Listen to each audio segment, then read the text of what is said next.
Students alternating current पर बात करते हैं। इसके सोर्सेज पर हमने बात की थी कि जो हम अल्टरनेटिंग करंट प्रोड्यूस करते हैं एक्चुअली उसका जो हमारे पास कॉमन सोर्स था वो था अल्टरनेटिंग करंट जनरेटर, जिससे हम अल्टरनेटिंग करंट और अल्टरनेटिंग वोल्टेज जो है वो प्रोड्यूस करते हैं।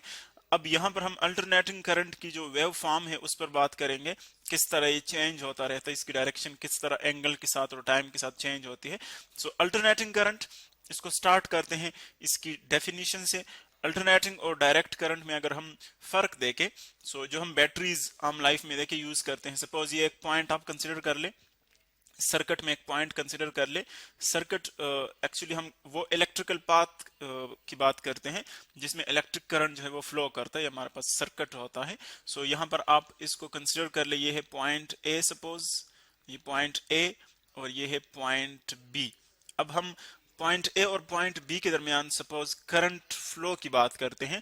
सो अगर जो चार्जेस हैं वो एक ही डायरेक्शन में मूव कर रहे हो, सपोज यहां से यू स्टार्ट कर ले, ये चार्जेस की डायरेक्शन है जिसमें वो मूव करते हैं, इलेक्ट्रॉन्स या पॉजिटिव आयन्स आप कंसिडर कर सकते हैं किसी सोल्यूशन में। सपोज अगर ये एक ही डायरेक्शन में मूव करते हैं इस तरह, इसकी डायरेक्शन चेंज नहीं होती रहती, यानी एक आप जिस तरह कह सकते हैं कि सपोज जिस तरह के वेट होता है अर्थ का, सपोज अर्थ का वेट है, आप बॉडी को छोड़ जाते हैं लेकिन तो एक ही डायरेक्शन में डाउनवर्ड डायरेक्शन में आती है बॉडी को जब आप रिलीज करते हैं। सो बिल्कुल इसी तरह इसकी भी यूनि डायरेक्शन है, बिल्कुल इसी तरह इसकी भी यूनि डायरेक्शन है, यानी ये चेंज नहीं होती इसकी डायरेक्शन। सो अगर इस तरह डायरेक्शन चेंज नहीं होता इसका, सो हम कहते हैं कि ये हमारे पास है डायरेक्ट करंट।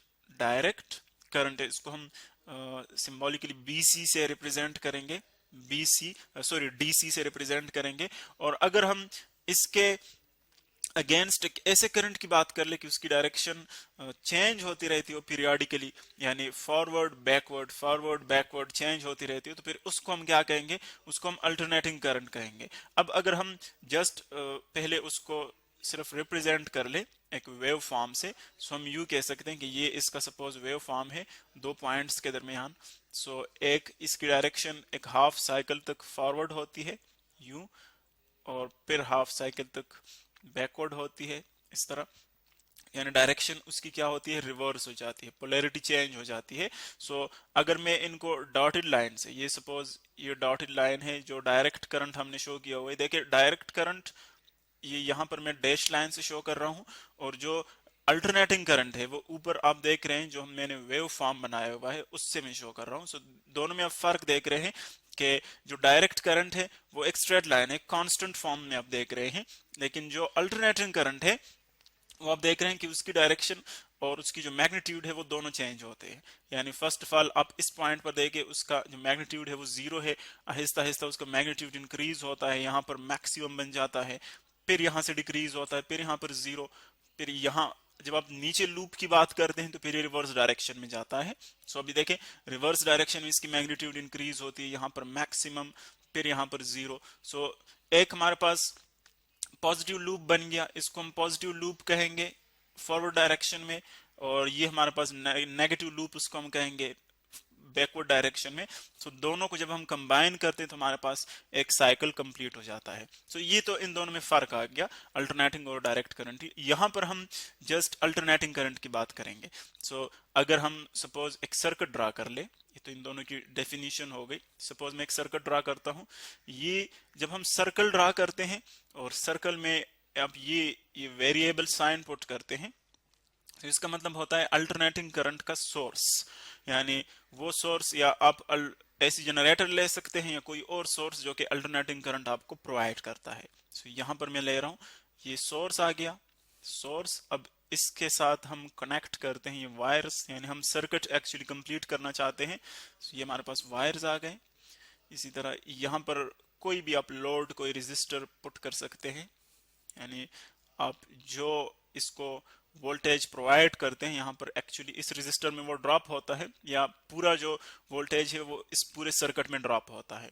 सपोज आप कह दें कि ये हमारे पास है पॉइंट ए, यानी एक जो टर्मिनल है वो पॉइंट ए है और दूसरा जो टर्मिनल है वो है पॉइंट बी।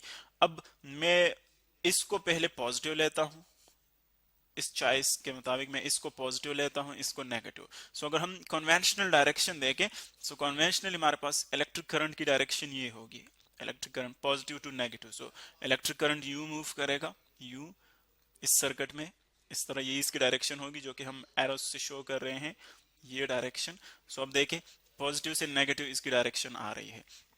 अब ये जो डायरेक्शन मैंने शो की है, अब देखें इसमें आप एक पॉइंट को आप पॉजिटिव ले रहे हैं और एक पॉइंट को आप नेगेटिव ले रहे हैं, दोनों टर्मिनल्स हमारे पास। लेकिन हमने एसी जनरेटर में देखा था कि अगर हम अल्टरनेटिंग करंट की बात करते हैं, सो हाफ साइकिल के बाद फिर क्या होता है, उसकी जो डायरेक्शन है वो रिवर्स हो जाती है। यानी अगर ये हम फॉरवर्ड डायरेक्शन के लिए सर्किट की बात करें तो रिवर्स डायरेक्शन के लिए यही सर्किट होगा, लेकिन उसकी पोलैरिटी चेंज हो जाएगी। जिस तरह के ऊपर हमने वेव फॉर्म में देखा है कि ये जो ऊपर ये वाला लूप है, ये पार्ट जो है ये फॉरवर्ड डायरेक्शन, यानी अभी जो मैंने सर्किट बनाया हुआ है ये एक्चुअली इस डायरेक्शन को शो कर रहा है, सपोज पॉजिटिव डायरेक्शन। सो अभी जब डायरेक्शन रिवर्स होगा, तो फिर देखिए टर्मिनल्स पर जो पोटेंशियल्स है वो भी चेंज हो जाएंगे, यानी जो ए पर पॉजिटिव है वो नेगेटिव बन जाएगा, बी पर नेगेटिव है तो वो पॉजिटिव बन जाएगा। सो इन दोनों पोलैरिटी चेंज होने से सर्किट भी हमारे पास कुछ यूं बन जाएगा। तो इस सर्किट को देखे सोर्स उसी तरह ड्रा कर रहे हैं, लेकिन जो सर्किट है इसको फिर हम यूं ड्रा कर सकते हैं, ये वही सर्किट है, उसी तरह का रेजिस्टर, सेम सर्किट, लेकिन पोलैरिटी चेंज हो गई हाफ साइकिल के बाद। सो फिर हमारे पास जो पॉइंट्स है, पॉइंट्स वही होंगे, ए पॉइंट यहाँ पर, बी पॉइंट यहाँ पर, लेकिन पोलैरिटी चेंज हो जाएगी। इस पर नेगेटिव पोटेंशियल आ जाएगा, इस पर पॉजिटिव पोटेंशियल आ जाएगा। क्योंकि हम जानते हैं कि जो करंट हम यहाँ पर फ्लो कर रहे हैं वो एक्चुअली, अगर हम कन्वेंशनली बात करें, सो हायर पोटेंशियल से लोअर पोटेंशियल की तरफ फ्लो कर रहा है।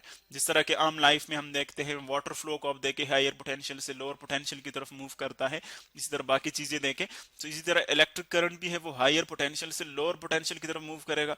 तो इसीलिए यहाँ पर इसकी जो डायरेक्शन है फिर हम यू पुट करेंगे, यानी हायर पोटेंशियल से करंट की डायरेक्शन हायर पोटेंशियल से, अब यहाँ पर हायर बी है पॉजिटिव, सो करंट की डायरेक्शन यू होगी। सो आप देख रहे हैं कि इस सर्किट में हम वही इलेक्ट्रिक करंट शो कर रहे हैं, लेकिन इसकी जो डायरेक्शन है वो रिवर्स हो गई, पोलैरिटी उसकी चेंज हो गई।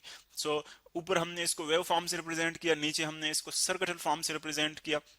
ये तो इनकी आ गई हमारे पास wave form in form of circuit की किस तरह पोलैरिटी चेंज होती है, जिस तरह के हमने डिटेल के साथ पढ़ा था इसको एसी जनरेटर में। अब अगर हम इसकी वो इक्वेशन रिमाइंड कर लें जो हमने इसकी इक्वेशन डिराइव की थी, फर्स्ट ऑफ ऑल तो हम फ्रीक्वेंसी का वो सिंपल इक्वेशन लेंगे।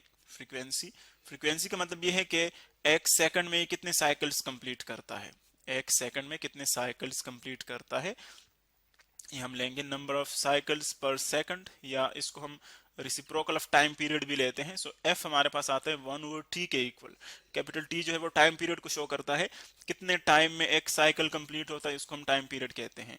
और एक सेकंड में कितने साइकिल्स कंप्लीट होते हैं उसको हम फ्रीक्वेंसी कहते हैं। तो इन डेफिनेशंस के मुताबिक जो टाइम पीरियड है एक्चुअली वो एक साइकिल का टाइम है, तो इसकी जो हमारे पास यूनिट होगी वो सेकंड होगी। और इसी तरह जो फ्रीक्वेंसी है वो है एक सेकंड में कितने साइकिल्स कंप्लीट होते हैं, यानी साइकिल्स पर सेकंड, साइकिल्स पर सेकंड, या इसको आप वाइब्रेशंस पर सेकंड भी ले सकते हैं, पर सेकंड। और इसकी जो इंटरनेशनल यूनिट है हमारे पास वो है फिर हर्ट्स, और इसकी सिंबल हम लेते हैं H G, capital H small G इसकी सिंबल है। सो ये हमारे पास फ्रीक्वेंसी की डेफिनेशन आ गई। और इसके लिए इलेक्ट्रिक करंट अल्टरनेटिंग करंट के लिए हमने एक इक्वेशन डिराइव किया था, उसको जस्ट हम रिमाइंड करते हैं यहाँ पर वोल्टेज फॉर्म में। अगर फर्स्ट उसको हम लिखें, सो वोल्टेज हमारे पास इक्वल है, ये जो वोल्टेज हम लिख रहे हैं V से, ये है वोल्टेज एट एनी टाइम, और यहाँ पर V नॉट वो है मैक्सिमम वोल्टेज, यानी वोल्टेज एक्चुअली चेंज होता रहता है। सो ये मैक्सिमम वोल्टेज है, और V जो है वो है वोल्टेज एट एनी टाइम, ये इक्वल है V not into sine of theta के। और थीटा के लिए हमने फिर वैल्यू निकाली थी ओमेगा टी, ओमेगा एक्चुअली जो एंगुलर फ्रीक्वेंसी है वो इक्वल है 2 पाई डिवाइडेड बाई, ठीक है, इनटू टाइम। ये हमारे पास आ गई थी इक्वेशन उसकी वोल्टेज की। ये हमारे पास है वोल्टेज एट एनी टाइम, ये मैक्सिमम वोल्टेज, ये है साइन ऑफ थीटा पर आ रहा है। ओमेगा टी अगर आप रिमाइंड कर ले, ओमेगा टी के इक्वल हमने इसको लिया था। सो टी अपनी जगह पर है और ओमेगा की हमने वैल्यू लिखी है, ओमेगा एक्चुअली इक्वल होता है 2 पाई/टी के इक्वल। अब इस पर हम मजीद बात करेंगे कि किस तरह हम इस इक्वेशन को यूज कर सकते हैं नेक्स्ट लेक्चर में।